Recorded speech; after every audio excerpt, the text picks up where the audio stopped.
Good afternoon everyone. आज का जो चैप्टर है चैप्टर नंबर 16, पाठ संख्या 16। सब लोग निकाल लीजिए। भारत के जल पुरुष। पाठ संख्या 16, भारत के जल पुरुष।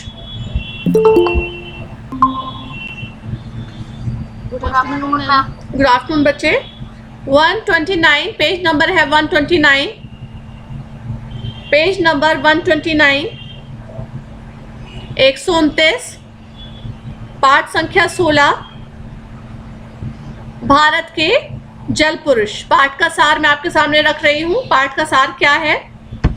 इस पाठ में जल के उचित संयोजन व उपयोग के बारे में सही राह दिखाने वाले जल पुरुष राजेंद्र सिंह के व्यक्तित्व के कुछ विचारणीय बिंदु रखे गए हैं। राजस्थान की धरती पर हुई जल क्रांति एक ऐसा अनूठा प्रयास है। गांव के लोगों ने जिले में अपने खून पसीने से सूखी नदियों को फिर से पानीदार बनाया। खेती बाड़ी हो या व्यापार, यहाँ तक उद्योगों के विकास के लिए भी नदी परियोजनाएं विशेष महत्व की होती हैं, विशेष महत्व रखती हैं। ठीक है, तो यहाँ पर जो कहानी है वो एक व्यक्ति है राजेंद्र प्रसाद जी, राजेंद्र सिंह जी। ठीक है, उनको जल पुरुष के नाम से भी जाना जाता है। उनके ऊपर ये पूरी कहानी जो है वो दिखाई गई है, आपके सामने रखी गई है, जिससे यह सीखने को मिलता है कि पानी जो है हमारे लिए कितना ज़्यादा आवश्यक है हमारे जीवन के लिए। वो चाहे फिर खेती के रूप में हो, पीने के रूप में हो, या उससे जो मछलियाँ आदि पकड़ते हैं उसके रूप में हो, सब चीज़ों को देखते हुए पानी और नदियाँ हमारे लिए कितनी ज़्यादा आवश्यक है, यही इस पाठ में समझाया गया है।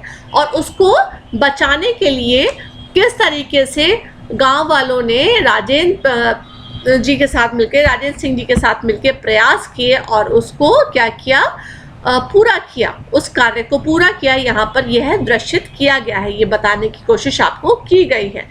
पाठ का नाम है भारत के जल पुरुष, पेज नंबर है 129, 129। अब हम पाठ को शुरू करते हैं। कौन पढ़ेगा? शिवांश? या शिवांश स्टार्ट करो बेटा। सूखी धरती में पानी लौट आया। सिर्फ पानी ही नहीं लौटा, उसके साथ लौट आए नंगे पहाड़ों पर हरियाली और जीवन में खुशहाली। न सिर्फ बरसों से सूखी नदियां सरस हो गईं, बल्कि मछलियों व अन्य छोटे छोटे जल जीवों की क्रीड़ा भी शुरू हो गई। सूख चुकी गर्म धरती पर सतत बरसात से जगह जगह पानी का जमा होना, कुओं का फिर से चढ़ जाना और हरे भरे होते जा रहे खेतों में पानी फेंकती मशीनें देखकर सहसा विश्वास ही नहीं होता कि क्या ये वही धरती है जो हर साल ग्रीष्म ऋतु आते ही अकाल और सूखे की चपेट में आ जाती थी। राजस्थान की धरती पर हुई जल क्रांति। बस बेटा, यहाँ पर बताया गया है कि सूखी धरती पर पानी लौट आया है। मतलब जहाँ गर्मी आते ही अकाल पड़ जाता था, पानी की कमी महसूस होने लगती थी, वहीं आज पानी की नदियाँ जो हैं वो लबालब भरी हुई हैं। ठीक है, यहाँ पर क्या है, अब खेत भी हरे भरे हो गए हैं और जो चीज़ें बिल्कुल ऐसा लगता था कि खत्म होती चली जा रही हैं, उनमें एक तरीके से फिर जान फूंक दी गई है। जैसे कुएं जिनमें पानी बिल्कुल ख़त्म हो चुका था, अब जल स्तर, ज़मीन के अंदर जल स्तर बढ़ने की वजह से कुएं भी फिर से पानीदार हो गए हैं। अब राजस्थान की धरती पर हुई जल क्रांति से कौन पढ़ेगा? अंशिका, आप पढ़ोगे? अंशिका, तनीषा? नहीं पढ़ेंगे ना अंशिका ना तनीषा। ऑल राइट, अब सब किताब में ध्यान दीजिए। तनीषा आप पढ़ोगे बेटा? Yes ma'am. All right, start बेटा। राजस्थान की धरती पर हुई यह जल क्रांति एक दो नहीं करीब 15 सालों के कड़े संघर्ष और परिश्रम का फल है। इस जल क्रांति को संभव बनाने में केंद्रीय भूमिका रही है राजेंद्र सिंह की, जिन्हें जल पुरुष के रूप में लोकप्रियता मिली है, इनके प्रयासों की सुखद और अनूठी मिसाल है। वे 5 नदियां जो 2 दशक पहले सूख गई थी, पर अब सदा नीरा हो गई हैं, पारंपरिक तरीके से जल प्रबंधन का अद्भुत उदाहरण पेश करती इन नदियों ने कितने ही गांवों की तस्वीर बदल दी है। अरवरी, रूपारेल, सरसा, बघाड़ी और जहाजवारी नदी में फिर से बहता पानी इन गांवों के लोगों के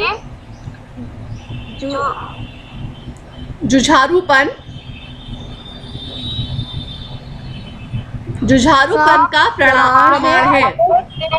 अपने खून पसीने से सूखी नदियों को फिर से पानीदार बनाने वाले गांव के परिश्रमी लोगों ने इन्हें अपनी संपत्ति मान लिया। अब यहाँ पर 5 नदियों का नाम लिया गया है। मैंने पहले भी सबसे कहा था, इसको आप लोग अंडरलाइन कर लीजिए, ठीक है। कौन कौन सी वो 5 नदियां हैं? अरवरी पहली, दूसरी है रूपारेल, तीसरी है सरसा, चौथी है भगाड़ी और जहाज वाली। ये जो 5 नदियां हैं, इनकी बात यहाँ पर हो रही है, ठीक है। और गांव वालों के जुझारूपन से यहाँ पर आज पानी की कमी नहीं है।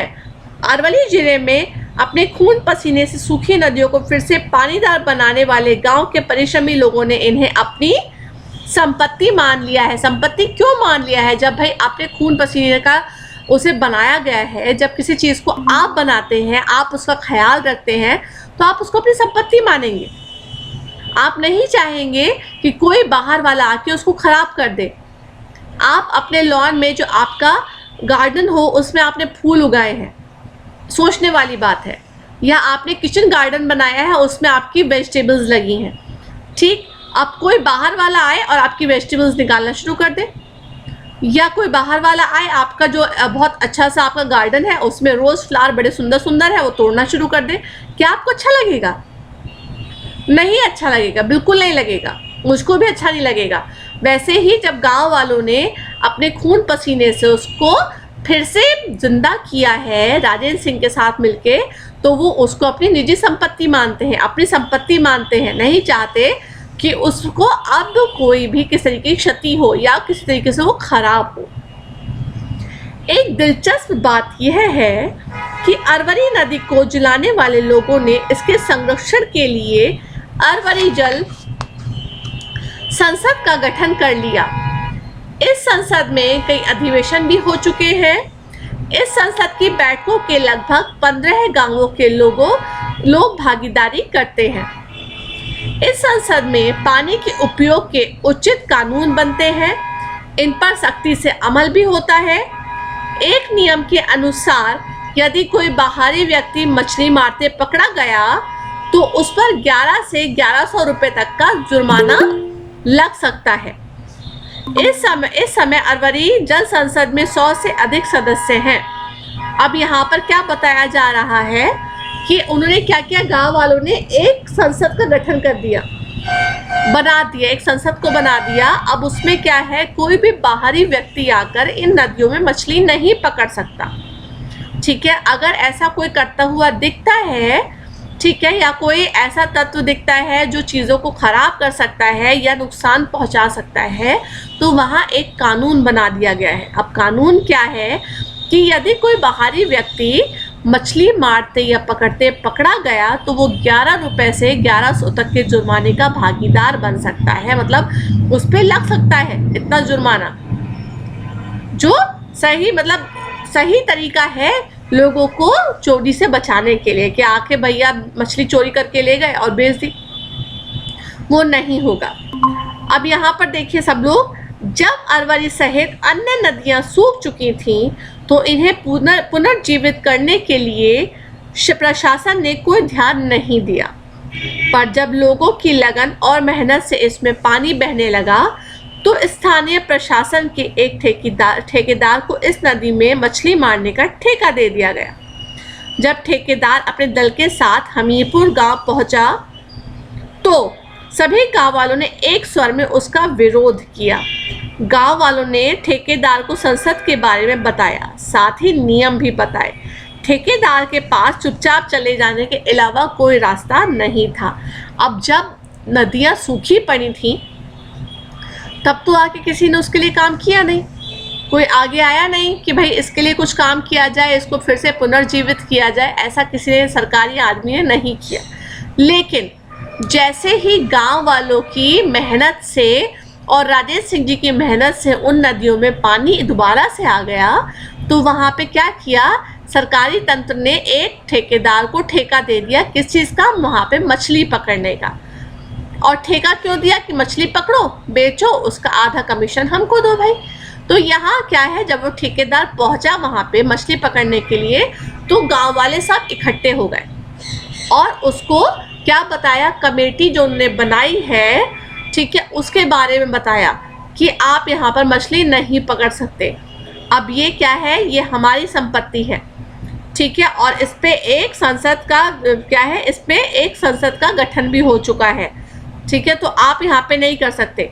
तो जब ये सुना ठेकेदार ने, तो उसके पास वहाँ से चले जाने के अलावा कोई रास्ता ही नहीं बचा था, क्योंकि वो भी गलत काम क्यों करता, वो भी वहाँ से चुपचाप चला गया। अब शिवांश पढ़ो बेटा। राजेंद्र सिंह समाज को शिक्षित करने के उद्देश्य से, यहाँ से पढ़ना शुरू करो।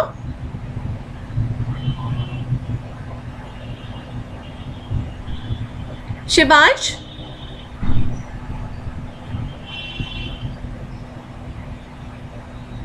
एम आई ऑडिबल बेटा? शिवांश,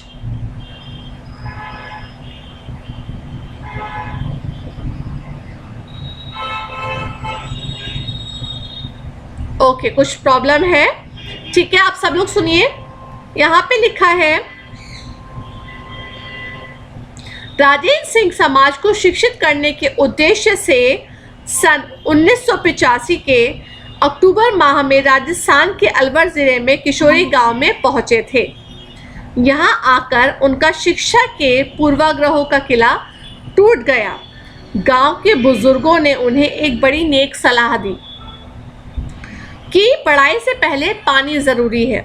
सूखे से बरसों से जूझ रहे उन बूढ़े लोगों की बात पर उन्होंने अपने साथियों के साथ पानी को और बढ़ाने की दिशा में कार्य करने का मन बना लिया, ठीक है। अब क्या था कि वो पढ़ लिख कर आए और उन्होंने सोचा कि मैं सबको पढ़ा लिखा दूँ गाँव वालों को। तो वहाँ के जो बुजुर्ग थे उन्होंने बोला कि हमारे लिए पढ़ाई से ज़्यादा इस वक्त क्या ज़रूरी है, पानी ज़रूरी है, क्योंकि जब हमारी खेती नहीं हो पाएगी, जब हमारे बच्चे पानी नहीं पी पाएंगे, घर का काम सब चीज़ें रुकी रह जाएंगी, पशु पक्षियों को पानी नहीं मिलेगा फिर पेट भर, तो ऐसी पढ़ाई का भी क्या फ़ायदा होगा, ठीक है। तो फिर उसके बाद राजेंद्र सिंह जी ने मिलकर क्या किया, इस दिशा में कार्य करना शुरू किया, ठीक है। अब सवाल था कि आखिर यह सब होगा कैसे।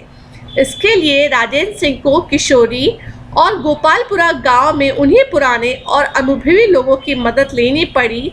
गांव के लोगों ने उन्हें पारंपरिक जल प्रबंधन की पुरानी विधियों की विस्तार से जानकारी दी। मशवरा सीधा सा था, छोटे छोटे बांध बनाए जाए, सूख चुके कुएं बावड़ियों को गहरा कर उन्हें फिर से जीवित किया जाए। इसके साथ ही जोहड़ बनाए जाए, नदियों कुएं बावड़ियों को गहरा कर उन्हें फिर जीवित किया, जोहड़ा बनाया जाए, नदियों को पुनर्जीवित किया जाए इत्यादि। इसके लिए बरसाती पानी का प्रबंधन करना था।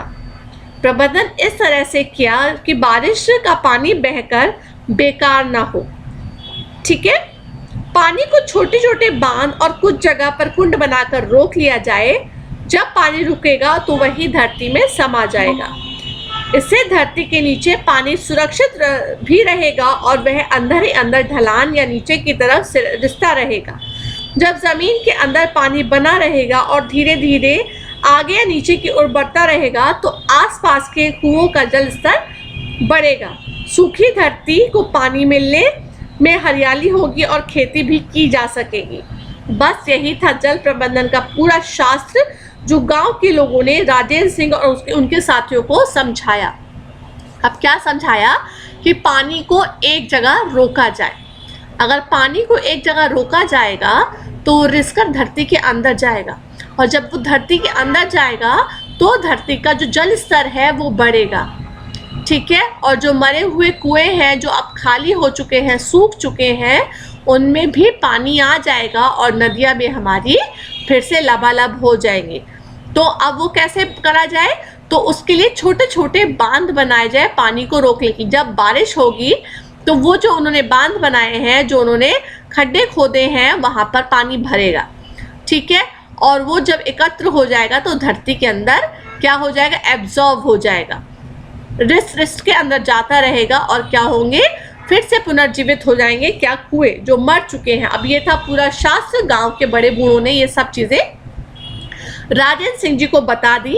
अब था राजेंद्र सिंह जी का काम कि इसको पूरा कैसे किया जाए। राजेंद्र सिंह और उनके साथियों को ये चीज़ समझा दी गई। यहाँ पे सब लोग मार्क लगा लीजिए कि हम लोगों ने आज यहाँ तक किया है, कल इसके आगे से पढ़ना शुरू करेंगे।